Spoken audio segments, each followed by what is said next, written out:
समाधि के बारे में मैं दो शब्द एज एन इंट्रोडक्शन बताऊं। समाधि जी एक डॉक्टर हैं, एमडी इन पीडियाट्रिक्स। शायद हमारा कई लोग हम लोग जन्मे भी नहीं थे उस टाइम पे, लेकिन उन्होंने उनकी जिंदगी पूरी जो है development, human development, economic development, social development में डेडिकेट किया है। He is the founder, national director of Chinmaya Organisation for Rural Development, जिनका हेडक्वार्टर्स है सिद्धवाड़ी में, हिमाचल प्रदेश, और कई सारे स्टेट में उनके प्रोजेक्ट्स वगैरह चलते हैं। Shamadini was also conferred with the Padma Shri as well, and that's a recognition of what kind of contribution she has made in her field. So may I request Shamadini to give us. Thank you Chaitanya. Hari Om सबको। और यहाँ मुझे आज गो trust में आके बहुत खुशी हो रही है। बहुत सुना था आप लोगों के बारे में, और आज स्टार्स फोरम के माध्यम से मुझे आने मिला। मैं थोड़ी सी गुस्ताखी कर रही हूँ आज, मैं थोड़ी स्लाइड रही हूँ, ठीक है, इसलिए कि इतनी बड़ी इतने सब्जेक्ट्स के ऊपर काम हो रहा था, मैं इधर उधर ना चली जाऊँ। तो कहना है तो हमने जब काम शुरू किया था बहुत साल पहले, वो मैटरनल और चाइल्ड हेल्थ के साथ शुरू किया था। अब बहुत कुछ सीखा, खासकर जब गांव में रात को जाती थी। 38 इयर्स की पहले की कहानी बताती हूँ कि जब हम लोग इंस्टीट्यूशनल डिलीवरीज नहीं होते, घर में होते थे 90%, तो केरोसिन लैम्प के अंदर डिलीवरीज कराना और सारे कुछ मैंने बहुत सीखा भी अपनी दाइयों से। पर जो सीखा और उनके ट्रायल्स और रेवोल्यूशंस देखे तो बहुत जल्दी मुझे पता चल गया कि इसको बदलना होगा। तो मैं अभी नेक्स्ट स्लाइड को आप जस्ट गो एंड स्किप। हमारे इनिशियल फोकस मैंने बताया कि मैटरनल चाइल्ड हेल्थ था, पर अभी मैं लेसन्स के ऊपर जाती हूँ। तो लेसन्स लर्न, नेक्स्ट स्लाइड। अब मैंने बहुत समझ आ गई बहुत जल्दी, एक साल में। 1985 से 86 में एकदम प्रोग्राम, ऑल्दो एक प्रोग्राम के जैसे शुरू हुआ था सरकार के साथ, उसको बदलने की हिम्मत करनी शुरू कर दी कि आप पैसे दो या ना दो, हमने करना यही है, क्योंकि हमने ये समझ लिया। और ये क्या समझा हमने कि जो बहुत गरीब होते हैं उनके लिए काफी एक ही काम करके कुछ नहीं होने वाला, पूरा सागर भर दो मेडिसिन से, ट्रीटमेंट से, पर बदलाव नहीं आने वाला। तो एक तो फर्स्ट लेसन था कि आइसोलेटेड प्रोग्राम्स में कुछ नहीं होने वाला, और इसको हमको उनके लिए इंटीग्रेटेड करना पड़ेगा।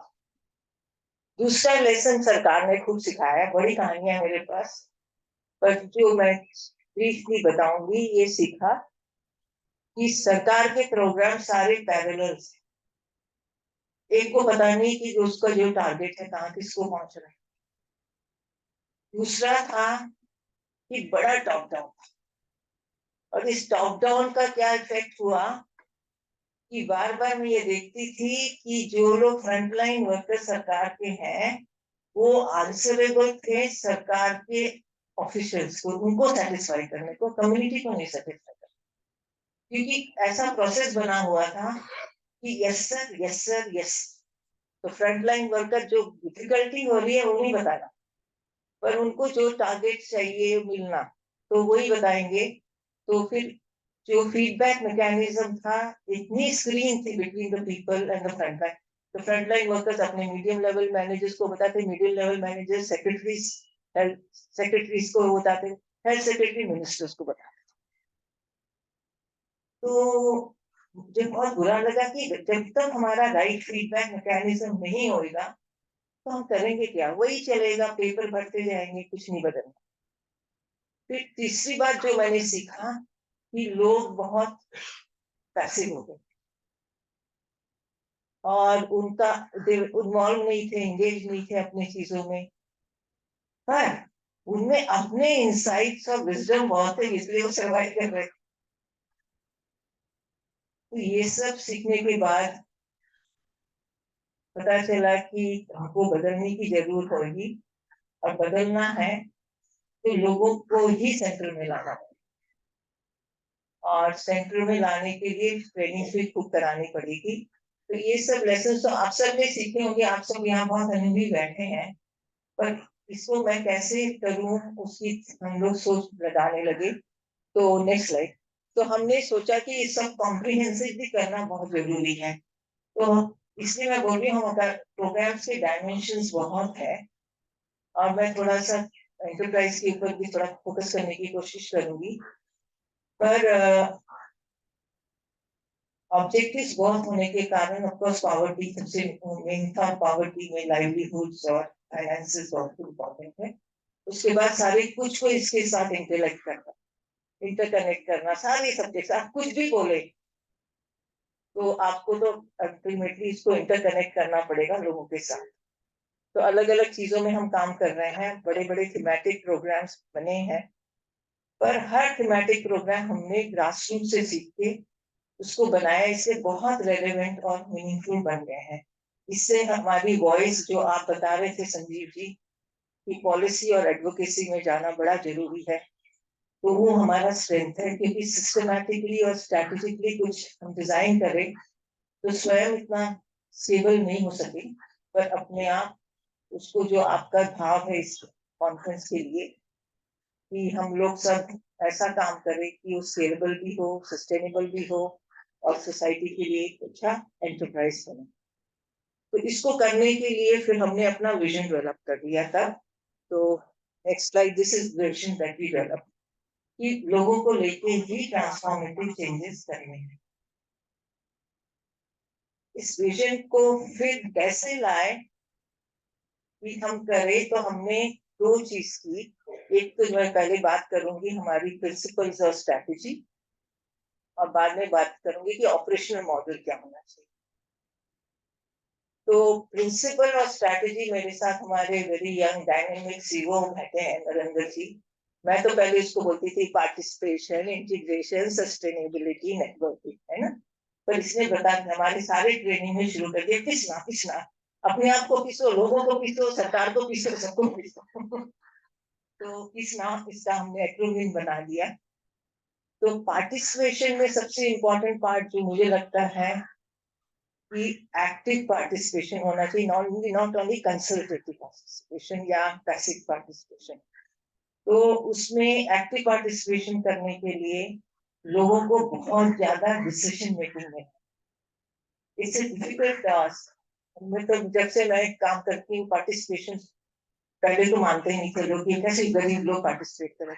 अब लोगों ने, सरकार ने ग्लोबली एक्सेप्ट तो कर लिया, पर एक्टिव पार्टिसिपेशन को लाना मुश्किल है। तो डिसीजन मेकिंग में उनको लाना, डिसीजन मेकिंग में लाके उनका एफर्ट लेना, एफर्ट लेके उनको अपना छोटा सा कॉन्ट्रीब्यूशन भी देना, और टाइम भी देना। ये जब चार चीजें करने लगते हो, वो लोग थोड़ा डिसीजन मेकिंग में बहुत जोर से इन्वॉल्व है, टाइम भी दे रहे, एफर्ट भी दे रहे, छोटा सा कॉन्ट्रीब्यूशन भी दे रहे, तो अपने आप ओनरशिप आ जाती। एक बार ओनरशिप आ गई तो प्रोग्राम अपने आप बहुत ज्यादा चलता। तो ये तो जो पिछला प्रिंसिपल में पार्टिसिपेशन हमने बहुत बड़ी बात सीखी। फिर इंटीग्रेशन, इंटीग्रेशन मैंने गांव के लोगों से सीखा। जो जितना गरीब होता है उसको पता होता है कि लाइफ के सारे चीज में बड़े इंटरकनेक्ट, सब इंटरकनेक्टेड है, क्योंकि कुछ चीज उनकी लाइफ में नहीं अलग होता। और कई बार लोग मुझे पूछते हैं कि अरे how can you be doing so many things together?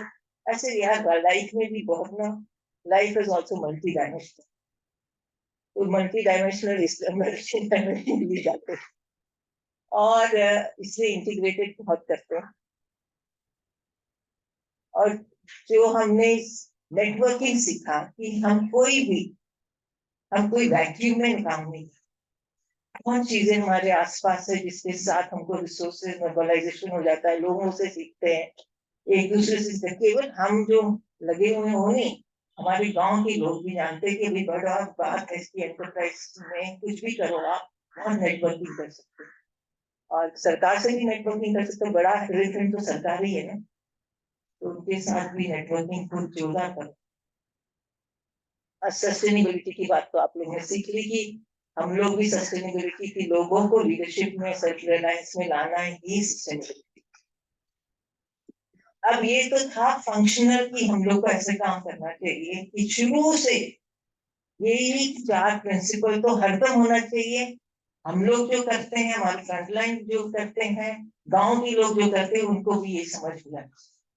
ये हमारे प्रिंसिपल है, इसके बिना, हम सिद्धांत के बिना नहीं चल सकते, आपको भी वही करना पड़ेगा। फिर इसको ऑपरेशनल कैसे लाए, तो नेक्स्ट स्लाइड है ना, ये है ऑपरेशनल मॉडल जो मैं खासकर आप सबके साथ शेयर करना चाहती हूँ। और हम लोग रूरल इंडिया में काम कर रहे हैं, तो हमको लगा कि सबसे बड़ा स्केलेबल मॉडल है कि 73rd कॉन्स्टिट्यूशन ने तो इसको और ज्यादा, हमको बहुत ज्यादा बढ़ा दिया।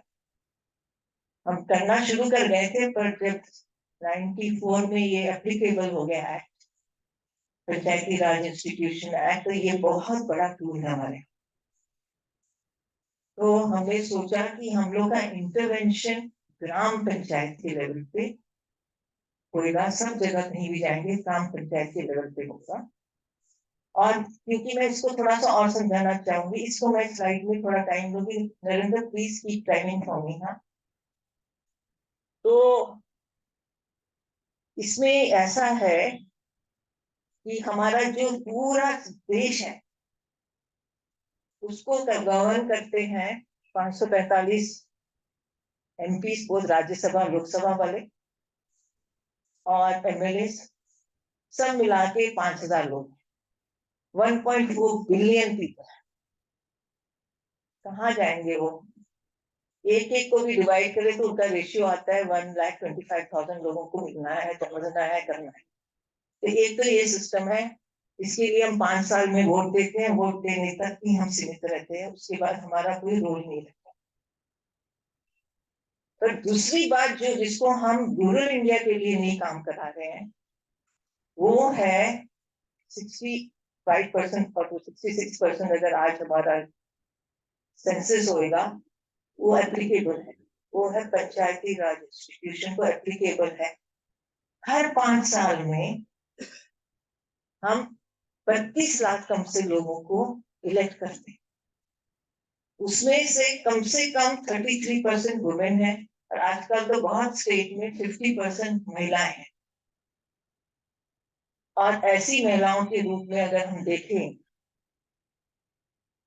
कि कितना बड़ा रोल हम ला सकते हैं, क्योंकि अगर इनका रेशियो देखें तो एक आदमी 400 लोगों को, एक आदमी 400 को देखा, एक आदमी 1,25,000 को देखें, तो बहुत फर्क है। और दूसरी बात, यहाँ जो आप वोट करते हो उसके बाद आपका काम खत्म नहीं होता। ग्रामवासी सब लोग 18 ईयर्स के ऊपर एवरी 3 मंथ्स सारे दिशा बदल ग्राम सभा। तो not only are they functional representatives हैं, पर ये लोग को पार्टिसिपेटरी रिप्रेजेंटेटिव, इलेक्टेड रिप्रेजेंटेटिव बनना पड़ता है। तो इसमें बहुत कुछ सीखना और सिखाना, क्योंकि बहुत कुछ डिसफंक्शनल भी है, पर इसको कराना, करने लगो तो बहुत कुछ हो सकता है। क्योंकि जो सारे सरकार के इतने प्रोग्राम्स होते हैं, बाप रे बाप, आपको क्या पता, उसका पूरा एडवांटेज है। पर जो गैप है इलेक्टेड मेंबर्स और गांव के लोगों के बीच में, बहुत बड़ा गैप है, वो हमने शुरू में ही देख लिया कि बहुत बड़ा गैप है, और इसको कम करना है, इसको फंक्शनल करना है, तो हमको गांव के कम्युनिटी बेस्ड ऑर्गेनाइजेशंस बनाने पड़ा। पर क्या होता है कि मैं ज्यादातर देखती हूँ, और जब भी मैं अपने लोगों से भी इंटरेक्ट करती हूँ और सरकार से भी इंटरेक्ट करती हूँ, सरकार विलेज वाइज केवल डाटा बोलता है, पर काम कराने के लिए उनका वार्ड वाइज रीच आउटरीच इतना भी होता है, रेवेन्यू डिपार्टमेंट का, किसी का भी वार्ड वाइज। हर पंचायत में गांव वाइज नहीं है, वार्ड वाइज। तो वार्ड वाइज ही अगर आप कम्युनिटी बेस्ड ऑर्गेनाइजेशन बनाए, तो वार्ड वाइज सारे गांव के लोग जुड़ सकते, क्योंकि सब लोग पंचायत की ग्राम सभा में भी नहीं जा सकते। और एक चीज जो बीच में हम ले आए, जो सरकार ने अभी पूरी तरह अडॉप्ट कर लिया है, वो है हमने बहुत शुरू कर दिया था उप ग्राम सभा, मतलब वार्ड लेवल पे उप ग्राम सभा फिर ग्राम सभा, तो वो भी करा सकते हैं। तो वार्ड वाइज हमने जब सीबीओस बनाया तो हमने महिलाओं को सेंट्रल ग्रेड में बना दिया, केंद्रित महिलाएं हैं, पर उनसे हमारी पूरी फैमिली जुड़ जाती, बच्चे बूढ़े मैं सब लोग और बहुत प्यार से। तो ये करने के बाद बहुत कुछ हम कर पाए, और this is a very replicable scalable model. हम कुछ भी एक थीमेटिक प्रोग्राम में काम कर रहे हैं, कहीं भी कुछ करना है, तो ये बहुत जल्दी जल्दी हम अपने आप को आगे ले जा सकते हैं। तो ये मैं ज्यादातर ये शेयर करना चाहती थी कि अगर हम ग्रामीण एरिया में काम कर रहे हैं तो लोगों का, सरकार का, ग्राम पंचायत के थ्रू, और ग्राम पंचायत का अपना, किसी ग्राम पंचायत एक केवल सरकार का मशीनरी नहीं है, वहाँ लोगों की मशीनरी है, तो उसको भी आगे लाना। तो सरकार के प्रोग्राम आते हैं उनको भी उनका व्यवहार। तो नेक्स्ट, अब मैं महिलाओं की तो बहुत बात कर सकती हूँ, पर केवल 2-3 चीजें बताऊंगी कि हमारी ये सबसे बड़ा बैकबोन है रूरल इंडिया का। मैं तो उनको वर्शिप करती हूँ, और अनहर्ड ने वॉइस उनकी सुनी नहीं जा रही थी, और दिखते भी नहीं थे, अभी जब दिखने लगे और सुनने लगे तो उनको बार बार सलाम। और जो करने लगती है, मैं अभी उनके बारे में बता नहीं सकती, क्योंकि मैं जो अभी प्रोजेक्ट कर रही हूँ कॉर्ड ने किया है, पर उन्होंने जो किया हमारे कारण कम से कम 1000 टाइम्स किया, उसके फिगर्स मेरे पास भी नहीं है। पर कभी कभी मैं उन लीडर्स को बुलाती हूँ, हर डायरेक्शन में उतने अचंभा कर देते और वॉलंटियरली काम करते हैं। तो इनको हमने नोडल बना के महिला मंडल के अंदर ward wise self help group बना। तो ये जो सेल्फ हेल्प ग्रुप का मॉडल है, सरकार बनाती है तो अलग अलग जगह से फिर विलेज लेवल बना देती है। तो यहाँ क्या हुआ कि वो लोग जुड़े महिला मंडल के लिए, तो वो लोग ने एक दूसरे की सहायता करने के लिए, सपोर्ट करने के लिए, एक सेवा भाव से जुड़े। तो वो सेवा भाव हमारे अंदर बहुत ज्यादा हमने डाला, क्योंकि हमने परम पूज्य गुरुदेव से, स्वामी चिन्मयानंद जी से यही सीखा, उससे इतना आनंद पाया कि हमने दूसरों से भी बात की। तो ये है हमारी महिलाओं के बीच सब कुछ चलता है। नेक्स्ट, अब देखिए ये महिला सब चीजों के साथ कन्वर्स करती है, सारे इश्यूज में बात करती है, कुछ भी हो, पॉवर्टी से शुरू करेंगे, एंटरप्राइज में जाएंगे, फिर घर के अलग अलग बातें, सारे बातों में हम घुसे हुए उनके कारण। वो वहां से इश्यू आती है, फिर वहीं से वो लोग सोल्यूशन देखते हैं, क्योंकि इतने बड़े कंट्री में कोई एक लोकल फिक्स्ड सोल्यूशन नहीं, there is no magic bullet. जो सिंपल सोल्यूशन भी नहीं है, कोई फिक्स सोल्यूशन भी नहीं है, कोई ब्रॉड सोल्यूशन भी नहीं है, कोई आइडेंटिकल सोल्यूशन नहीं है। पर जब लोगों को बीच में डाल देते हो तो सारे सोल्यूशंस की राइट डायरेक्शन क्या होगी और लोग क्या क्या कर सकते हैं, उसका बड़ा एडवांटेज आपको। नेक्स्ट, अब आई सरकार की। हमने क्या देखा कि सरकार के जो फ्रंटलाइन वर्कर्स, जहाँ मैंने केवल फ्रंटलाइन की बात की है, वो और गांव के लोग एकदम अलग अलग बिलोंग करते हैं गांव से। तो क्योंकि मैंने आपको बताया ना कि आंसरेबल टू देयर बॉसेस, तो अपने आप उनको कुछ पता ही नहीं होता है। तो हमने सबको महिला मंडल से जोड़ दिया, उनके वार्ड में जो जो लोग हैं सब लोग वही होंगे, और उसके कारण आप देख रहे हो अलग अलग इश्यूज है, मैं बता नहीं रही, फिर डायग्राम में दिखा दिया मैंने, सब इश्यूज भी है। सबसे ज्यादा तो लाइवलीहुड ही है, जिसके ऊपर हमको बहुत ज्यादा काम करना पड़ता है, दूसरे वो लोग कर लेते हैं। एक बात जो मैं बताना चाहती थी कि ज्यादा काम गाँव के लोग अपने आप करते हैं, दूसरी चीजों में आपको फैसिलिटेट करना पड़ता है, स्किल बिल्डिंग करना पड़ता है, इसलिए हमारा ट्रेनिंग सेंटर भी है बहुत बड़ा। पर ज्यादातर मैंने सीखा है कि ज्यादातर वो लोग अपने आप ही सोल्यूशन निकालते हैं, और उस सोल्यूशन को सीख के एक गाँव से दूसरे गाँव में बांटते हैं, बस वही। नेक्स्ट, अच्छा, तो ये छोटा सा बताने की है कि हमने एक जगह से हिमाचल प्रदेश से शुरू किया था।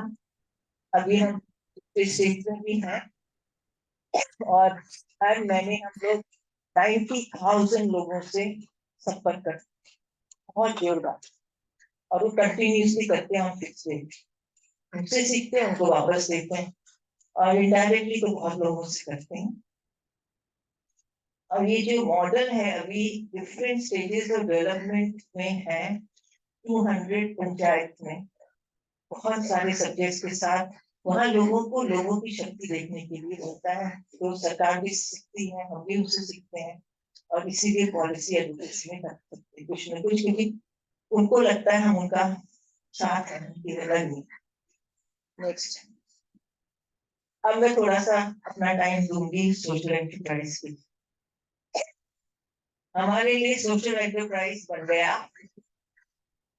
कि गांव के लोगों के लिए, जो सबसे पीछे के लोग होते हैं, मार्जिनलाइज सबसे ज्यादा होते हैं, उनके लिए एक ही एंटरप्राइज नहीं था, मल्टीपल रेजिडेंट से वो सस्टेनेबिलिटी में अपने आप आ जाते हैं, उनका फैमिली उसके बाद बहुत ज्यादा दूसरी तरफ की ग्रोथ करता है। पर अगर हम इस पे करते हैं, उनके बच्चे तो बहुत आगे चले, तो ये मल्टीपल रेजिडेंट काम करना बहुत जरूरी है। हर तरह की चीजें जोड़ने पड़ते हैं, farm sector, analyse sector, service sector, और as well as non farm sector को करते हैं। नेक्स्ट,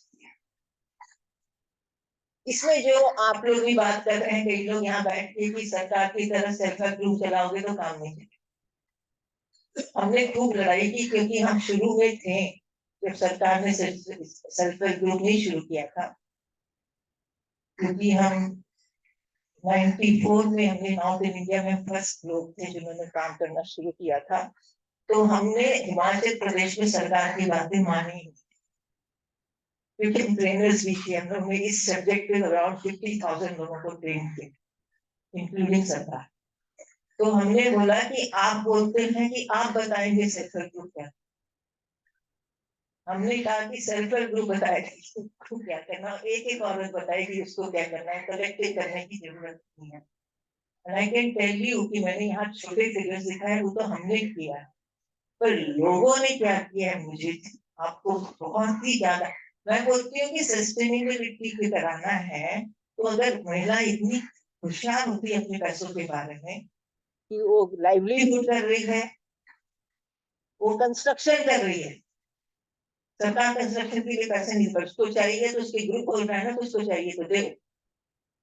अगर वो बच्चों की पढ़ाई के लिए कर रहे हैं वो भी ठीक है, घर में शादी के लिए कर रही है, सोशल एंटरप्राइज कर रही है, क्योंकि what you ultimately want is money to succeed.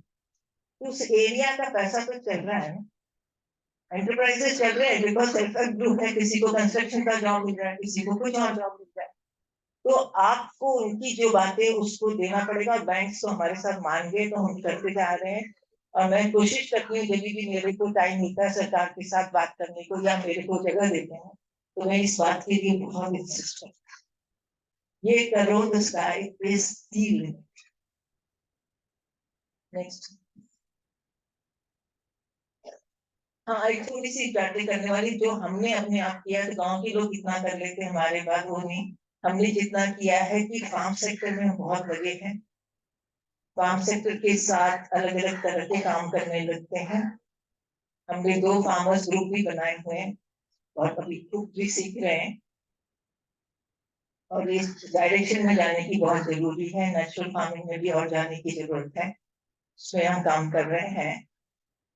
और नेक्स्ट बताऊंगी कि non farm sector, next slide.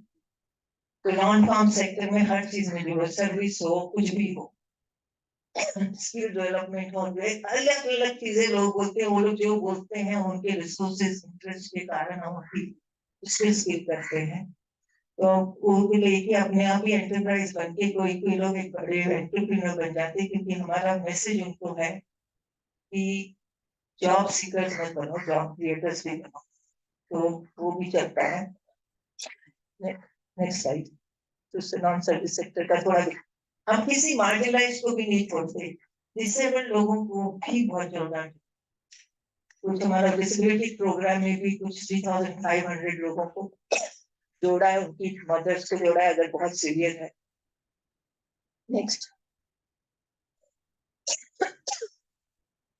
जब हमने फार्म सेक्टर में काम करने लगे तो हमको बहुत जल्दी पता चला कि नेचुरल रिसोर्स मैनेजमेंट के बिना काम नहीं, छोटे छोटे इंटरवेंशन हम करते हैं और बाद में सरकार पिकअप करती है, वेदर एक्नॉलेज करती है नहीं करती है, मुझसे उससे बॉदर नहीं हूँ। मैं छोटा सा चौका सिस्टम की बात करना चाहती हूँ। ओडिशा में जब भी हम जाते थे तो पानी का बूंद नहीं होता। एक दिन मैं 50 डिग्री सेंटीग्रेड में एक ओडिशा के गांव में गई, रास्ते में हमको पानी नहीं मिला, हमारी वाटर खत्म हो गई। फिर हमने कई 3-4 पंप में हाथ लगाया, उसमें पानी नहीं था। फिर एक रिवर को क्रॉस किया था, रिवर ड्राई थे। 2 किलोमीटर बाद गाँव आए, गाँव में कुछ 250 लोग हमारे लिए वेट कर रहे थे और मुझे एक ग्लास का पानी मिला। मैंने उनको कहा कि पानी कहाँ से आया, हमको तो पानी नहीं मिला रास्ते। तो उन्होंने कहा कि हम वो जो नदी है ना, उस नदी से अपने घड़े के अंदर सैंड के अंदर लाते फिर हम पानी लाते। मुझे बहुत गुस्सा आया। मैंने कहा इतने साल हो गए, हम स्वतंत्र हो गए, आप लोग सरकार के लिए वेट कर रहे थे, वो अपने गाँव में पानी लाई, आप क्या कर सकते? तो एक महिला ने कहा अपने घूंघट के पीछे से कि पोखर मतलब पौंड। तो हमने कहा कि चलो पौंड तो बना है, पर जमीन का है। किसी और ने आके कहा कि यहाँ 11 परिवार है जो एक दूसरे से रिश्तेदारी है, उनकी एक जमीन है ऐसे वेस्टलैंड लो लाइन जमीन है, अगर वो मिल जाए तो बहुत अच्छा पौंड बन जाए। फिर तो हम तो है इंटरनेशनल बेगर भी। तो मैंने कहा कि चलो भाई कान मानते। जब हम गांव में जाते थे उड़ीसा में तो हमारे जीप को देख के सब लोग बच्चे नंगे होंगे सारे हमारे पीछे आ गए, बाइक बाइक पर, क्योंकि जीप आई है तो उनको इंटरेस्ट। तो बच्चे हमारे आगे भागने लगे, उनने सुन लिया था हम क्या कर रहे हैं। हम पहुंचने के पहले वो परिवार में बता देते थे इसलिए आ रही है।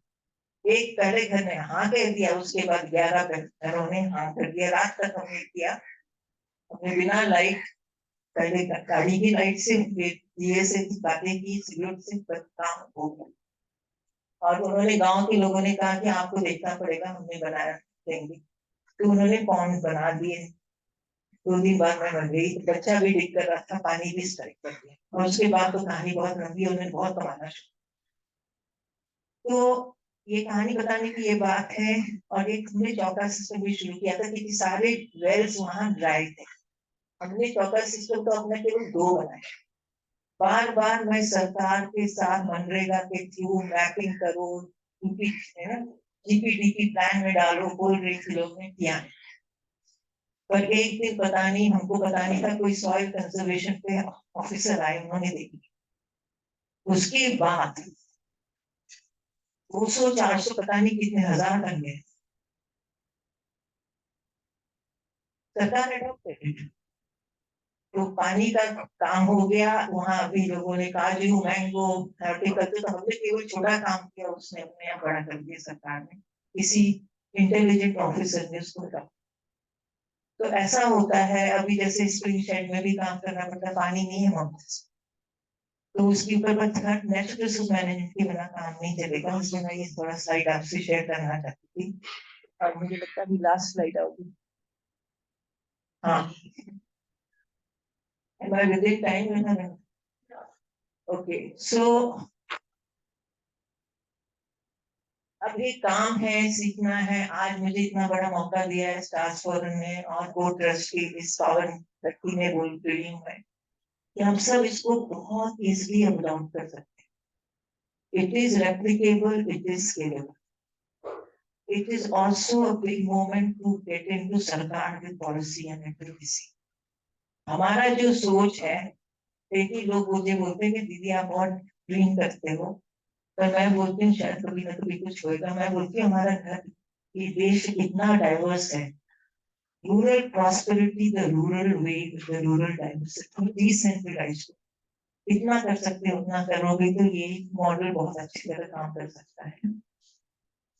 और ट्रेनिंग सेंटर होने के कारण इसको हम नेशनली भी काफी अडॉप्ट करने की कोशिश कर रहे हैं, शेयर कर रहे हैं कि और लोग करें। It's easy, I am looking forward कि कई लोग रिमोट इंडिया में, चलो आप में से भी कोई काम कर रहे हैं, अगर आप इंटरेस्टेड थे आप कांटेक्ट करो, हम वहां जाके एक छोटा सा मॉडल बनाएंगे, उसके बाद आप अपना काम करना शुरू करें। इस शर्तों के साथ और आप सबको मेरे को टाइम देने के लिए बहुत बहुत धन्यवाद।